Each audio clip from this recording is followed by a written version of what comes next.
తెలివిని ఎగుపడు నన్నియు తెలియడు నా సుక్తి యందు దేనిని అయినన్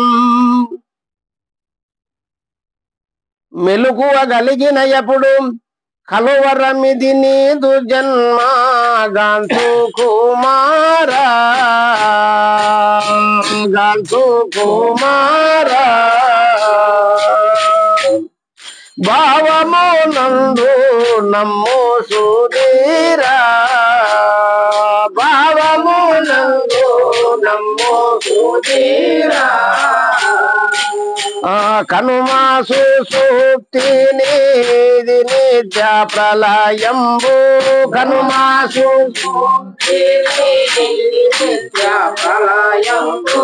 మరణ ముందిన ఎప్పుడు మహాప్రళయం బౌను గాంతు కుమారా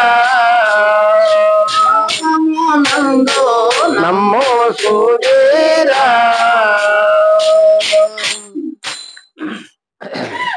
పై కందార్థం లోపల శిష్యుని యొక్క ప్రశ్న అంటే అతను సంశయంగా ఉండి అడిగినాడు.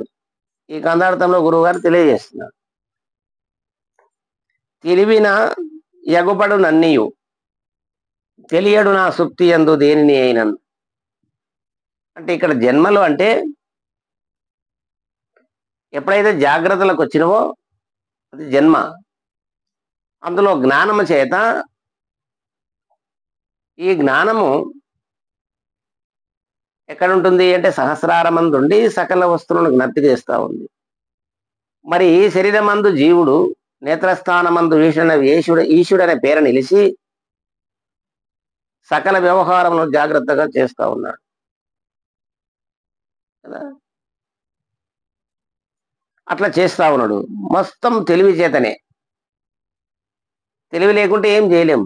తెలియడు నా సుక్తి యందు దేనిని అయినను అంటే జాగ్రత్తలో వ్యవహారం సమస్తము చేస్తూ సర్వేంద్రియాలు అలసిపోయిన తర్వాత నడిచి కాళ్ళు అలసి చేసి చేతులు అలసి చూసి కళ్ళు విని చెవులు ఇట్లా సర్వేంద్రియాలు మొత్తం అలసిపోయిన తర్వాత విశ్రాంతి అవసరం. ఇంద్రియాలకు పడుకోవటం అవసరం. అంటే భోంచేసి మళ్ళా రాత్రి వేళ విశ్రాంతి టైం లోపల మళ్ళా అట్లా ఈ జీవుడు 17 తత్వాలతో కూడుకొని అనేక వ్యవహారములు చేస్తూ చివరికి అట్లా కూడా అక్కడ సుషుప్తిలోకి వెళ్ళిపోతాడు ఇంకా పూర్తిగా.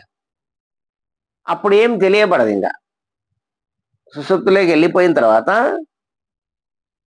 ఎవరు వచ్చింది ఎవరు పోయింది అంత సమస్తమే కూడా తెలియదు. అప్పుడు తెలియదు కదా.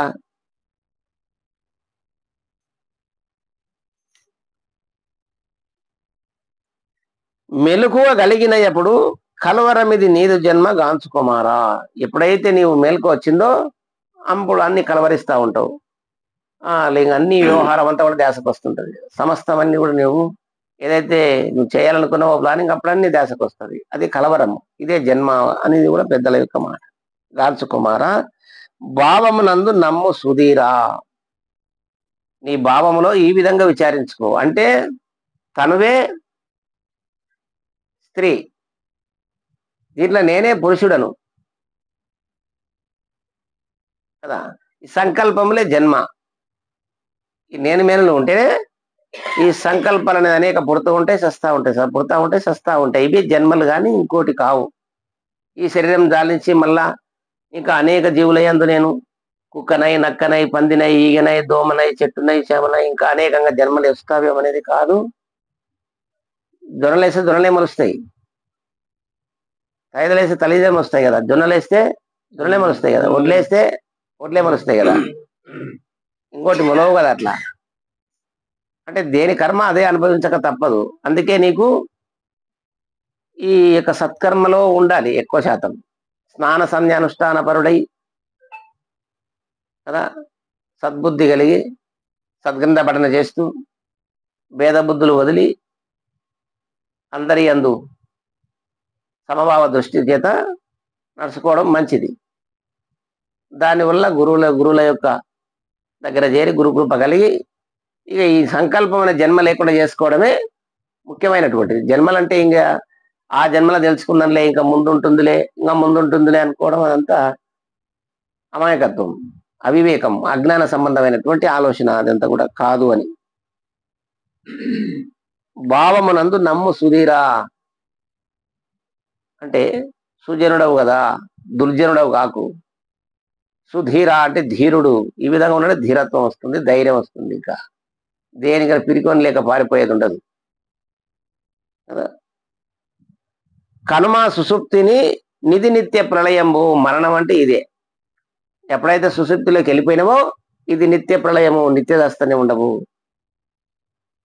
ఎప్పుడో చచ్చిపోతా మళ్ళీ ఇంకో జన్మలు వస్తాయనుకోవడము అది మనకు ప్రత్యక్షం కాదు. అది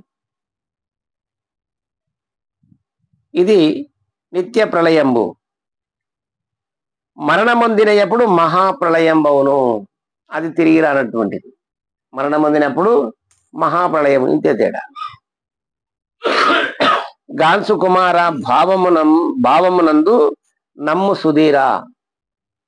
నీ భావం లోపల చక్కగా విచారించుకొని నిన్ను నువ్వు లేకుండా పోవడమే నిజమైనటువంటి పద్ధతి అనేది ఆయన గారు ఈ కందార్థం లోపల చాలా చక్కగా మనకు తెలియజేసింది. కాబట్టి శ్రీ సద్గురునాథ ప్రభు మహారాజుకు జై.